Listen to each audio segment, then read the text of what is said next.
Olá, queridos, graça e paz. Eu acredito que você achou que nós iríamos iniciar esse culto num ambiente de igreja, não é verdade? Fazendo uma transmissão ao vivo, para que você pudesse assistir aí e participar também juntamente conosco desde a sua casa. No entanto, dessa vez não foi possível. A gente está com alguns irmãos, tanto da equipe de pregação quanto da equipe de louvor, que testaram positivo, não é, para a Covid, pessoas também que estavam envolvidas com o Ministério de Mídia e Transmissão. Então a gente achou por bem gravar uma palavra para você, fazer esse culto dessa forma neste dia, ok? Eu sei que talvez alguns de vocês imaginam que, puxa, que pena que nós deixamos o culto presencial. Mas isso é para preservar você. Eu acredito que a gente fique nessa situação esse domingo e o próximo domingo, e depois, permitindo Deus, a gente volta com a nossa programação presencial de forma normal. Eu sei que alguns que nos acompanham aqui, né, não é verdade, testaram positivo ou estão tendo sintomas. Eu gosto de pensar que nesse tempo é muito importante duas coisas. A primeira delas é paciência, porque há um processo aí. A não ser que Deus, né, te abençoe e tire todos os sintomas de uma vez. Não é? Isso pode acontecer. A gente crê num Deus que faz coisas desse tipo, não é? Que faz milagres, que opera maravilhas. No entanto, alguns de nós será curado dessa forma. E é necessário muita paciência no processo. E a segunda coisa é que nós precisamos aprender a guardar a nossa mente. Se a nossa mente estiver colocada no Senhor, nós temos certeza que a paz de Deus vai guardar o nosso coração. Sabedores de que Deus tem planos para a nossa vida maiores do que os nossos próprios planos. Eu desejo que nessa programação dessa noite você seja abençoado, seja edificado. Daqui a pouco a gente vai ouvir uma canção de louvor e depois eu volto com a mensagem, com a palavra de Deus para o teu coração. Mas nesse momento eu gostaria de fazer uma oração inicial, também já orando pelos nossos irmãos que estão sofrendo com o Covid. Talvez alguns possam perguntar, pastor, o senhor teve ou alguma coisa? Nós fizemos um teste neste sábado à tarde e tanto o meu teste quanto da pastora também deu positivo. Ok? Falando para você. Mas graças a Deus estamos com sintomas leves, como a maioria das pessoas, graças a Deus, e vai passar. Vamos orar? Pai, obrigado. Obrigado pela oportunidade que nós temos nesse momento de estarmos como família IBV diante do Senhor, para cultuar o Senhor, para adorar ao Senhor. Pai, queremos colocar esse tempo diante da Tua presença, para que esse tempo seja um tempo de edificação, de fortalecimento espiritual, de edificação e fortalecimento da nossa fé. Oramos para que a graça do Senhor invada cada lar, cada casa, protegendo e sarando aqueles que precisam da Tua cura nesse momento. Oramos por aqueles que estão acometidos, que deram positivo nos seus resultados de exame, orando para que o sistema imunológico dessas pessoas seja fortalecido, abençoado pelo Senhor e que cada organismo reaja bem ao tratamento ao qual está sendo submetido. Abençoamos teu povo, declaramos saúde sobre nossas vidas em nome de Jesus Cristo e te agradecemos. Amém e amém. Fique então agora com louvor, louve a Deus junto conosco com essa canção. A ti louvores queremos levantar nessa noite, papai. Queremos entrar, Senhor, na tua habitação, meu amado, porque sabemos, Senhor, que há um lugar na tua presença. Sabemos um lugar onde nós podemos descansar, igreja. Nós falamos que queremos levantar um altar ao nosso Deus. Senhor, venha restaurar o coração de todos que estão neste lugar e lá em casa. Que verdadeiramente um altar de adoração sincera e suave seja levantado nessa noite, papai. E queremos, junto deste altar, criar um lugar só nosso, Senhor. Eu e o Senhor. Um lugar onde possamos adorar, buscar a tua presença, nos envolver pela tua glória. Lá, pessoal, em Isaías 40:31. Mas os que esperam no Senhor renovam as suas forças. Ele não fala aqueles que esperam com o Senhor. Espera no Senhor, dentro deste lugar secreto, as suas forças serão renovadas. Você sobe como as asas das águias, corre e não se cansa, e caminham e não ficam fatigados, porque você esperou no nosso Deus. E também lá em Salmos 40:17 diz: eu sou pobre e necessitado, porém o Senhor cuida de mim. E há um lugar na presença do nosso Deus que nós podemos ser agraciados por essa presença, de descansar no Senhor e ser cuidado pela mão poderosa do nosso Deus. Se você entrou abatido, desanimado, levante os seus olhos para o alto, porque é de lá que vem o teu socorro. Se você está cansado, coloque na presença dele todos os fardos, porque ele o aliviará. Se você está sobrecarregado, ele é o socorro bem presente em meio à tua tribulação. Adore o Senhor, adore o nosso Deus, adore o nosso Deus. Aleluia. Queremos estar nesse lugar, Senhor. Não há outro lugar que nós queremos mais que a tua presença. Não há outro lugar que nós desejamos mais do que a habitação da tua presença, Senhor.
Uma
eu vou deixar tua glória reinar. Eu vou perder, declare, eu vou perder para o teu amor. Glória a Deus. Eu vou deixar tua glória reinar. Eu vou perder, declare, eu vou perder para o teu amor.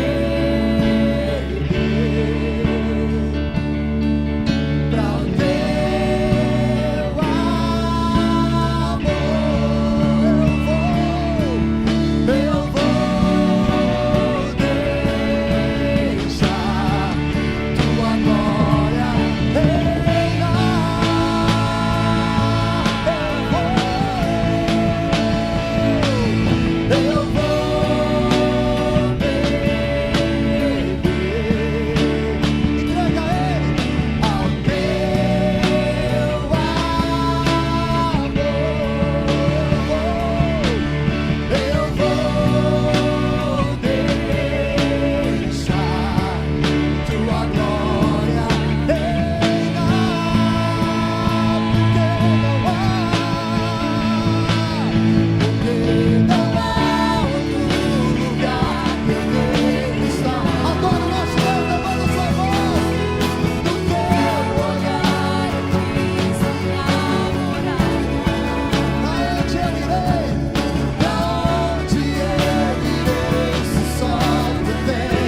Eu vou perder, declare para terminar isso daqui, esse louvor. Eu vou perder. Se entregue a Ele. Que quanto mais nós perdemos para nós mesmos, o Senhor cresce. A glória dele resplandece. Amor, glória a Deus. Eu vou deixar tua glória reinar. Você pode aplaudir esse Deus que é maravilhoso. Glória, glória, glória a Deus.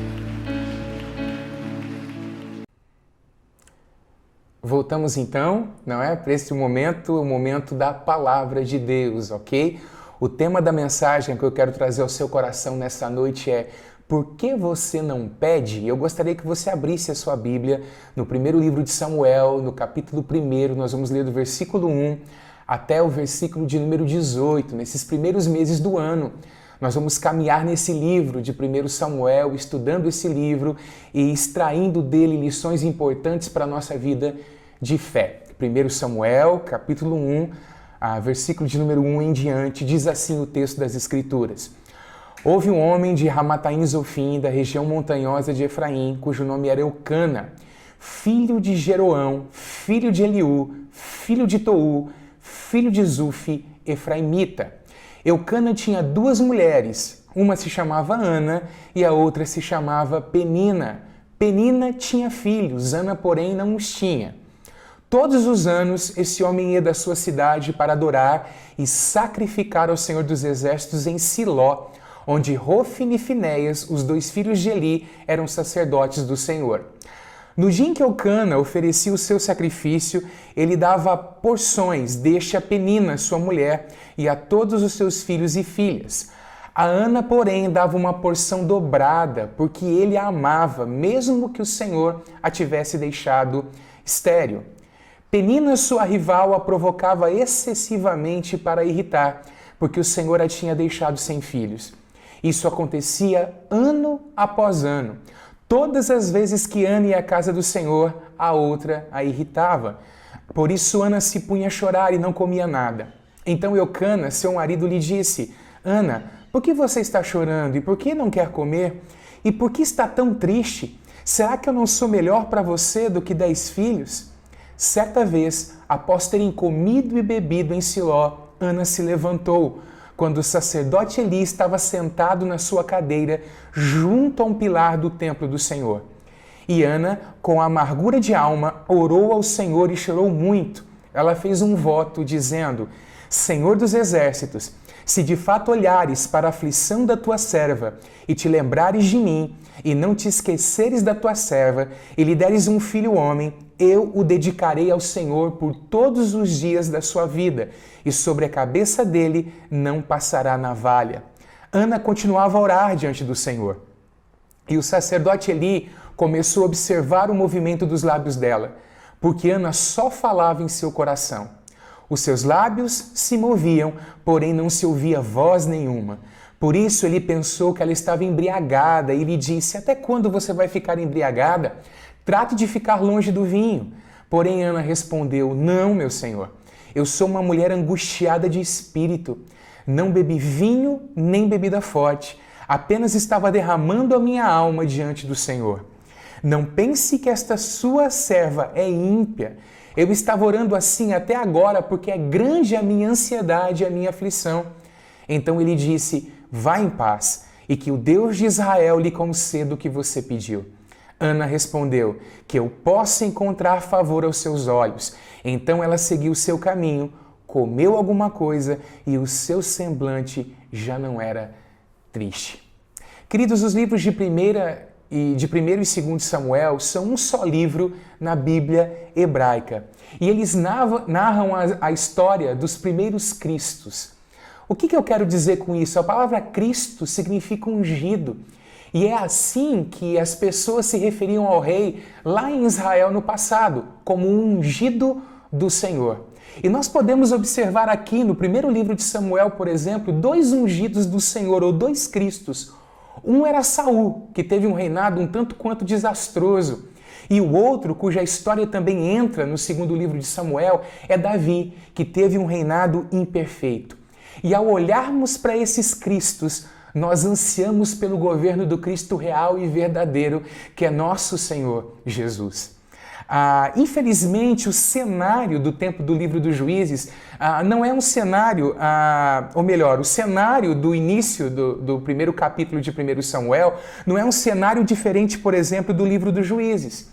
O livro dos Juízes termina da seguinte maneira: naquele tempo não havia rei em Israel e cada um fazia o que bem queria. Nós podemos ler isso em Juízes, capítulo 21, versículo 25.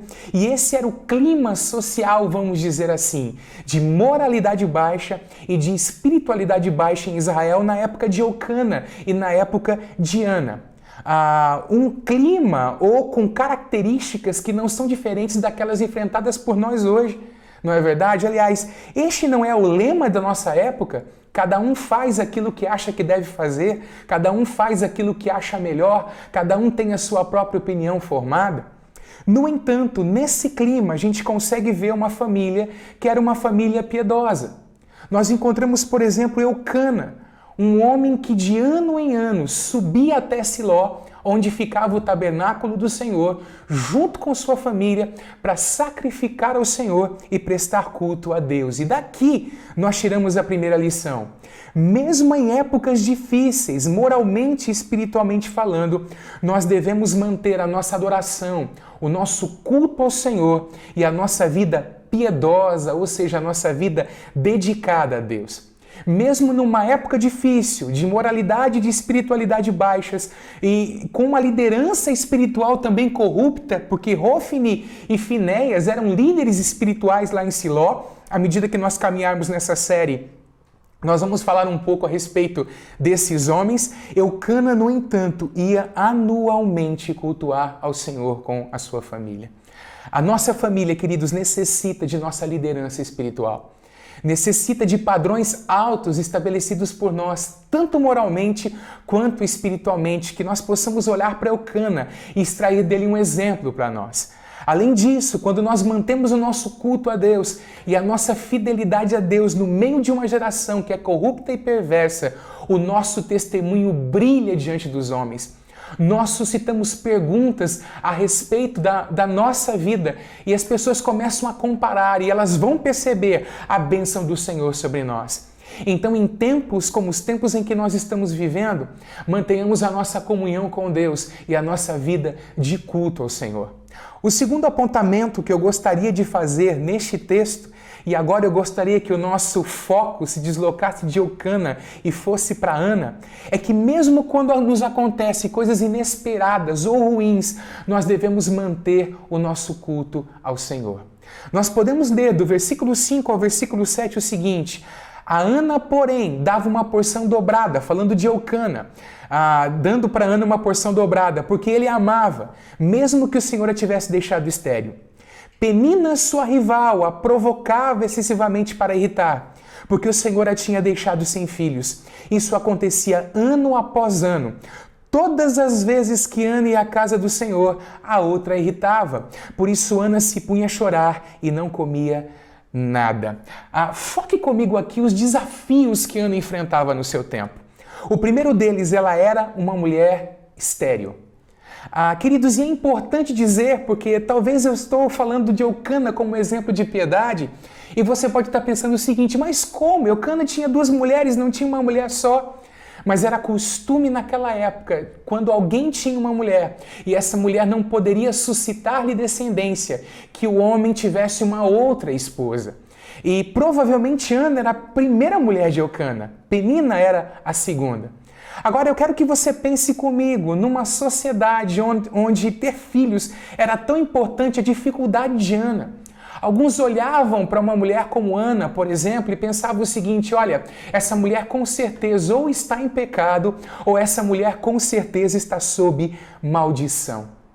Ao olharmos para o texto e olharmos para a linguagem do texto, é importante a gente dizer que nós não podemos ter uma ideia errada a respeito da soberania divina. Por exemplo, na teologia dos Hebreus, todas as coisas, boas ou más que lhes aconteciam, eram creditadas a uma única causa: a Deus.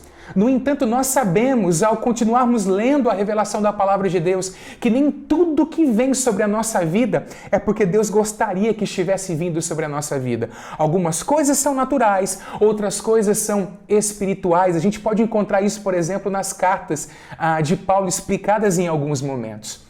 Um entendimento errado sobre a soberania de Deus pode nos fazer deixar de receber graças que Deus dispensaria sobre nós se não adotássemos uma postura passiva espiritualmente falando diante de certos acontecimentos. Ana, então, enfrentava essa situação de ser estéril, o sentimento de estar excluída dos propósitos de Deus. A outra dificuldade é toda a provocação e humilhação que ela sofria, porque Penina irritava toda vez que ela subia para adorar o Senhor, juntamente com o seu esposo, juntamente com a sua família. Imagine você a angústia do coração de Ana cada vez que eles faziam essa viagem. Ela deveria pensar: puxa, como vai ser difícil. Não é verdade? Eu já tenho essa situação que perdura algum tempo e ainda tem alguém me irritando e me humilhando no meio do caminho. Todavia, Ana subia junto com a família e adorava ao Senhor, mesmo que às vezes fazia isso com lágrimas nos olhos. O terceiro apontamento que eu gostaria de deixar com você nessa noite é que as nossas aflições e angústias sempre devem nos fazer clamar ao Senhor. Ao observar o versículo de número 9 do capítulo 1, nós percebemos uma mudança na postura de Ana. Nós vemos Ana saindo de uma posição passiva para uma posição ativa. Olha o que diz o texto de 9 a 11 do capítulo 1. Certa vez, após terem comido e bebido em Siló, Ana se levantou quando o sacerdote Eli estava sentado na sua cadeira junto a um pilar do templo do Senhor. E Ana, com amargura de alma, orou ao Senhor e chorou muito. Ela fez um voto dizendo: Senhor dos exércitos, se de fato olhares para a aflição da tua serva e te lembrares de mim e não te esqueceres da tua serva e lhe deres um filho homem, eu o dedicarei ao Senhor por todos os dias da sua vida e sobre a cabeça dele não passará navalha. Nós vemos Ana saindo de uma posição passiva para clamar ao Senhor, para pedir ao Senhor. E aqui nós fazemos um link com o tema da mensagem dessa noite. Por que você não pede? Há uma situação afligindo a sua vida? Há algo que pesa dentro do teu coração? Por que você não pede? Nós encontramos o verbo pedir no versículo 17 e no versículo 27 desse primeiro capítulo aqui, mas nós também encontramos a palavra orar algumas vezes. E nós precisamos e fazemos bem, querido, ao nos lembrarmos do convite do próprio Senhor Jesus à oração. Jesus, em Lucas, capítulo 11, versículo 9 e 12, diz o seguinte: peçam e lhes será dado, busquem e acharão, batam e a porta será aberta para vocês. Pois todo o que pede recebe, o que busca encontra, e a quem bate a porta será aberta. Quem de vocês, sendo pai, daria uma cobra ao filho que lhe pede um peixe? Ou daria um escorpião ao filho que lhe pede um ovo? Com essa declaração, com essa pregação, esse sermão de Jesus, aqueles que o seguiam, Jesus deixa claro que Deus é um pai que deseja abençoar a vida dos seus filhos, e os seus filhos devem, por conta disso, pedir a Ele aquilo que lhes é necessário. Eu me lembro de uma ilustração, tanto quanto pueril, que eu ouvi nos primeiros anos de fé cristã.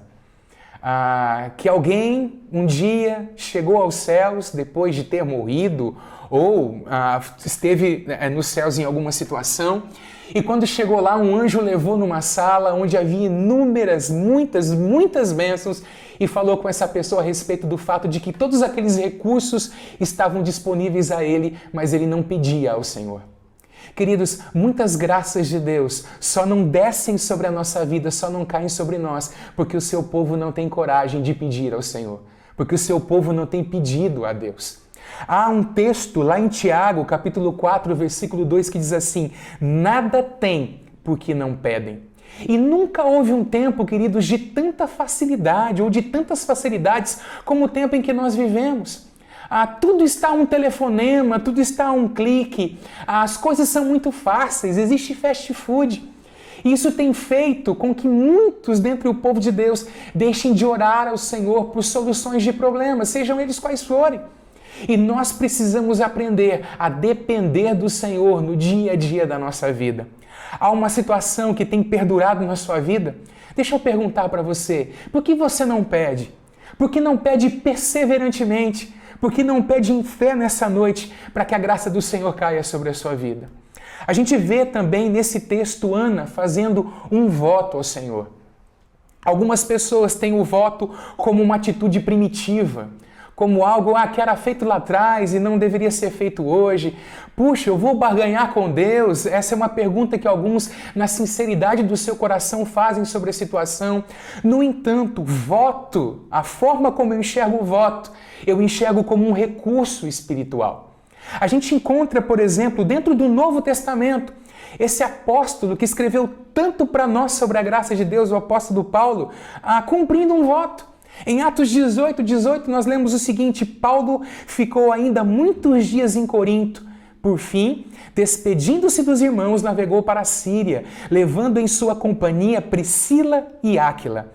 Antes de embarcar, rapou a cabeça em Cencreia, porque tinha feito um voto. Então nós vemos alguém no Novo Testamento, um apóstolo de Cristo e do Cordeiro, tendo essa prática como um recurso espiritual na sua vida. Eu mesmo, no ano passado, convidei alguns irmãos para que viessem aqui até onde eu moro, porque eu tinha um voto a pagar ao Senhor por conta de uma graça que eu havia recebido. Não vou entrar em detalhes a respeito disso, porque eu quero focar a prática do voto e não a minha experiência. Agora é óbvio, eu não estou dizendo aqui que você deve ser um tolo, votando ao Senhor o que você não pode pagar, ou que você deve fazer votos irrefletidamente, sem pensar no que você está fazendo. No entanto, esse é um recurso espiritual do qual eu tenho usado em alguns momentos e tem sido uma bênção na minha vida. Quantos cultos foram feitos no passado, não é verdade? Porque algumas pessoas receberam uma graça do Senhor depois de terem dito a Deus que se recebessem a graça, dariam um culto ou prestariam um culto a Deus juntamente com os irmãos na sua própria casa. Vamos lá então. A gente consegue ver no versículo 18 uma ilustração linda de Filipenses 4, 6 e 7. Primeiro, eu vou ler o versículo 18 de 1 Samuel, que diz assim: Então ela seguiu o seu caminho, comeu alguma coisa e o seu semblante já não era triste. Após ter orado, após ter apresentado as suas necessidades diante do Senhor, a sua aflição, a sua angústia, Ana experimenta paz e a tristeza foge do seu semblante. Esse é o poder de Deus que é liberado sobre a nossa vida quando nós oramos, queridos. E nós lemos em Filipenses 4, 6, 7 o seguinte: Não fiquem preocupados com coisa alguma, mas em tudo sejam conhecidos diante de Deus os pedidos de vocês, pela oração e pela súplica com ações de graças.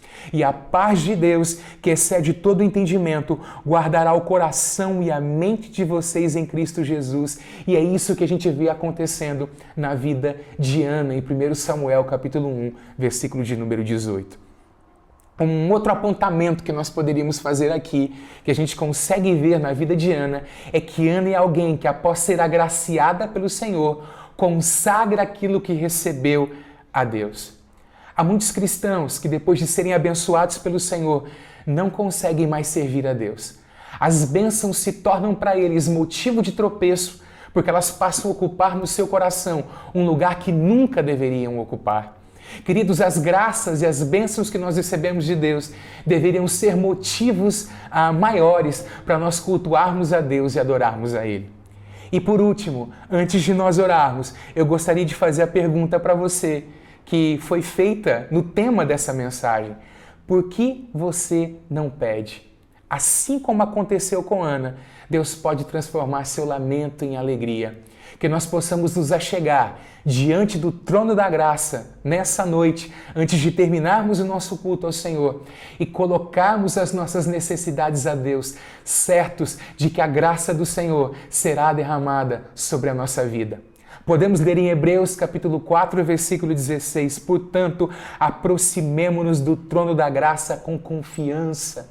É de um trono de graça que nós nos aproximamos quando clamamos a Deus, queridos, e é em fé que nós devemos nos aproximar desse trono, a fim de recebermos misericórdia para as nossas faltas e pecados e encontrarmos graça para ajuda em momento oportuno. Será que esse momento é um momento oportuno para você clamar ao Senhor? Vamos clamar juntos na certeza da bênção dele sobre a nossa vida?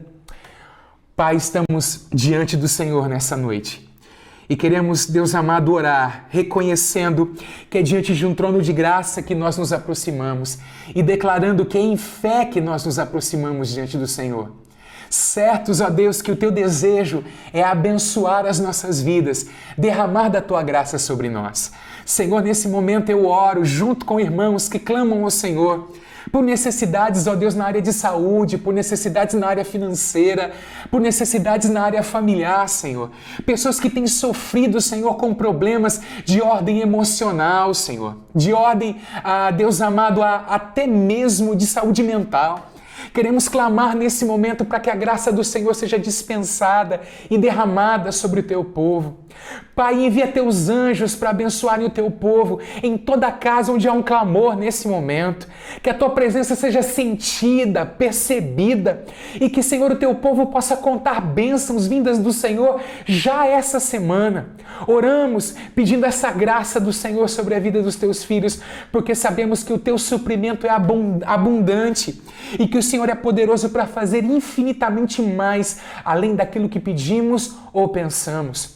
Oramos pedindo bênçãos ao Senhor nesse momento, em nome de Jesus. Amém e amém, Senhor Jesus. Queridos, talvez haja em você uma interrogação com relação à programação dessa semana. Nós não teremos a oração, a reunião de oração, presencial na próxima terça-feira. Na sexta-feira nós vamos subir um estudo da Palavra de Deus para que você possa ser alimentado aí. Eu peço a ajuda dos líderes de célula nesse tempo, para que entrem em contato com os irmãos que pertencem à sua célula, conversando com eles, vendo como eles estão, se eles têm também alguma necessidade. Como Igreja de Jesus, como família IBV, nós estamos abertos, queridos. Se você tiver alguma necessidade de ordem de remédio, de ordem de alimentação nesse tempo, nós estamos à disposição para abençoar a sua vida e para te ajudar, você que é membro da nossa comunidade, da nossa igreja local. ok? Eu gostaria de retornar no último domingo de janeiro. Eu espero que a gente tenha um cenário bem favorável. Vamos orar para isso, ok? Deixa eu dizer uma coisa, talvez você pode comparar, a igreja tal não fechou, a nossa fechou. Queridos, nós somos forçados pela situação a fazer isso. Eu conto com a tua compreensão com relação a isso. Que o Senhor te abençoe, que o Senhor te abençoe e te guarde, que o Senhor levante o rosto sobre você e te dê a paz, e que o amor de Deus Pai, a graça do Senhor Jesus Cristo, a comunhão e a consolação do Espírito Santo sejam sobre a sua vida, em nome de Jesus. Amém. Beijo. Deus te abençoe.